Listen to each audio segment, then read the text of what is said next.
안녕하세요 선생님. 안녕하세요. 오명한 봉대룡입니다. 반갑습니다 선생님. 네, 반갑습니다. 선생님 오늘은 제가 우리 60세 용띠분들, 네. 갑진생분들 하반기 운세 한번 질문 드려볼까 하고 가져와 봤어요. 네. 우리 60세 용띠분들 하반기 운세를 자세히 알아볼 건데 네. 알아보기 앞서서 이분들 지금까지 어떻게 네. 지내오셨고 어떤 성향, 성격 가지고 살아가시는 분들이 많을까요? 용띠신 분들 같은 경우는 항상 우두머리인 성향이 있죠. 항상 내 밑에 사람을 둬야지 내 위에 사람 있으면 안 됩니다.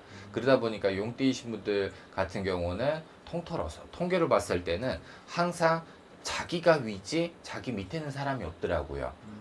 밑에 이게 누구 밑에서 일하는 성향이 안 돼요.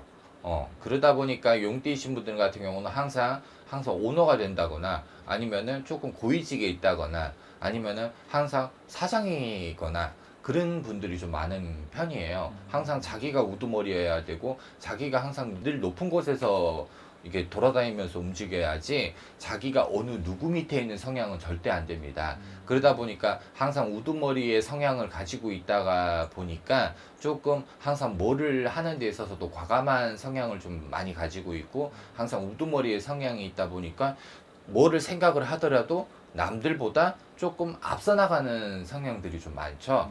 그러다 보니까 용띠이신 분들 같은 경우는 항상 높은 자리와 고위지에 이게 있는 분들이 조금 많다고 봅니다, 저는. 네네, 네. 알겠습니다. 그럼 어떻게 보면 우리 60세 용띠분들 어떻게 보면 사업하시는 분들도 많았을 것 같고 네. 여기 어떻게 보면 능력 있으신 분들이 네. 많이 있으신가 보네요. 네, 맞습니다. 우리 갑진생분들 인생을 좀 살아보시면서 그에 반면에 좀 힘들었던 부분, 좀 마음고생했던 부분들이 있다면 어떤 부분들이 있을까요? 용띠이신 분들 같은 경우는 살아오면서 조금 마음고생을 하고 힘든 부분이 있다고 그러면 금전이 환란이겠죠. 왜냐면은 과감하겠습니다. 버는 만큼. 그러고 내가 일을 추진을 하더라도 내가 생각을 딱 이렇게 했으면은 그거를 과감하게 투자를 하고 과감하게 해나갑니다. 그러다 보니까 그 기회에 대해서도 당연히 실패 수가 들어올 때가 많겠죠. 그 기회에서 실패가 들어오고 낭패가 들어오면 그때는 스트레스를 받아요. 하지만은 그래도 힘들더라 하더라도 어느 누구한테 지지를 않습니다. 아무리 자기 곳간에 금전이 없든 아니 자기 곳간에 곡식이 없더라 한들 남들 앞에서 지지 않으려고 하는 성향이 있다 보니까 항상 늘 남들 앞에서는 항상 커 보여야 되고 높이 보여야 되는 게 있다 보니까 조금 그거에 있어서는 혼자서 가슴앓이를 하는 조금 마음 아픈 사연들이 좀 있을 거예요. 한다고 한들 남들은 그걸 몰라요.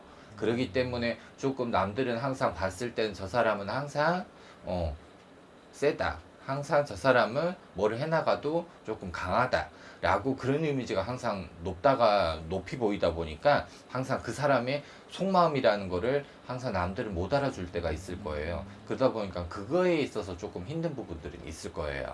알겠습니다. 네. 그러면 우리 갑진생분들 선생님 보실 때 올해 상반기까지는 조금 어떻게 흘러오셨던 분들이 많아요? 상반기는 조금 힘들었을 거예요. 상반기에 있어서는 금전에 있어서도 조금 들쑥날쑥 했을 거고, 그리고 여름 요 시즌 때, 날씨 더울 시즌에는 벌어들이는 수입이 거의 없었을 거예요. 그리고 거의 나가는 지출이 많았었고, 거의 나가는 돈이 많았지 들어오는 것보다는 나가는 게 많았을 거예요. 그러다 보니까 조금 상반기는 좀 어떻게 보다 보면 들쑥날쑥보다는 항상 나가는 게 좀 많았던 거죠. 그렇지만은 상반기에 있어서는 조금 그렇다고 한들 하반기는 조금 틀릴 거예요. 아 그런가요? 네. 상반기 좀 어떻게 흘러갈까요? 그러면? 만약에 하반기로 들어간다 그러면은 분명히 변동수, 이동수, 문서운 이런 것도 좀 들어오는 게 있어요.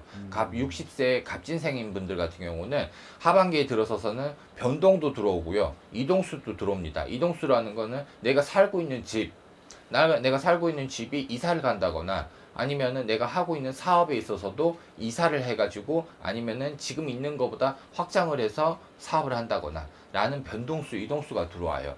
그러고 분명히 금전의 눈에 있어서는 하반기에 있어서는 치고 올라가요.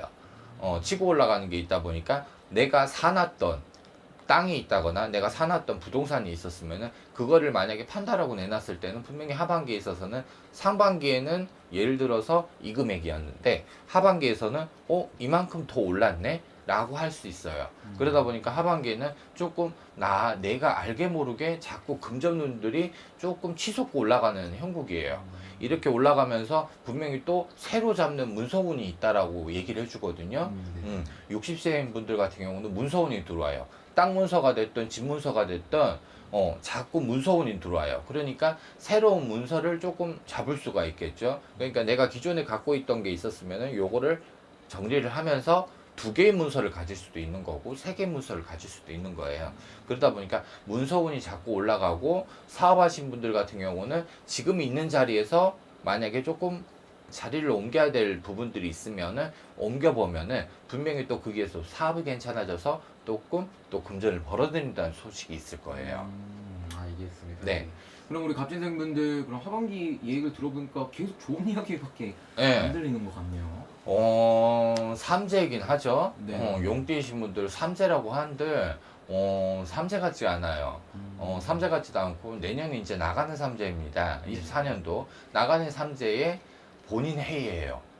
용의 해다 보니까 나가는 삼재의 본인 해이다 보니까 어떻게 보면은 내 해에 내가 삼재가 들어선 거지만은 어떻게 하면은 삼재는 3년을 조심하라고 하지만은 내년도 괜찮습니다. 갑진생인 분들 같은 경우는 내년도 괜찮아요. 그러다 보니까 내년이 아무리 나가는 삼재인다고 한들 내년에 그래도 금전의 환란은 없을 거예요. 금전에 있어서는 벌어들이는 거는 그냥 벌어들일 거예요. 그렇기 때문에 아무리 나가는 삼재라고 힘들다 뭐하다 라고 보이진 않아요. 그러다 보니까 그냥 자꾸 이제부터는 하반기부터는 그냥 벌어들이는 금전운들이 그냥 자꾸 열려있고 길이 열려있고 운이 열려있다 보니까 내년도 괜찮고 내후년도 괜찮아요. 그렇기 때문에 조심해야 된다라고 하면은 내년에 환갑인 나이를 가지죠. 네네. 환갑상만 받아 먹지 마세요. 집안에서 환갑잔치를 한다거나 환갑상만 안 받아 먹으면은 분명히 그 외에는 안 좋은 일은 없습니다.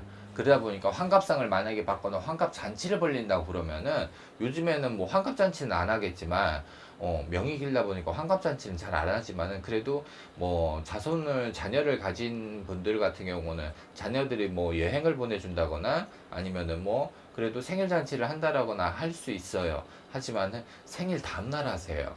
생일 당일날까지는 미역국 받아 드시지 마시고 잔치를 벌이지만 않으면 건강에 있어서는 분명히 안 좋은 일은 없습니다. 그렇지만은 환갑상을 만약에 받아 먹는다라고 하면은 건강에 있어서 조금 안 좋게 치고 들어오는 게 있으니까 그것만 조심한다라고 그러면은 금전에 환란은 없어 보여요. 알겠습니다. 네. 그래서 오늘 이렇게 60세 용띠분들 하반기 운세 이야기 나눠보았는데 네. 선생님 말씀처럼 정말 내년에 그 환갑상만 조심하시면 나머지는 네. 정말 승승장구를 하실 것 같은 네, 맞습니다. 그런 느낌이 듭니다. 그래서 네. 지금까지 힘들었던 것만큼 어떻게 보면 보상의 시기가 네, 맞습니다. 같기 때문에 네. 내년 그리고 남은 하반기 화이팅 하셔서 대박 나셨으면 좋겠습니다. 네. 알겠습니다. 오늘 말씀해 주셔서 감사드리고 저희 다음 영상에서 또 찾아뵙도록 하겠습니다. 예, 감사합니다.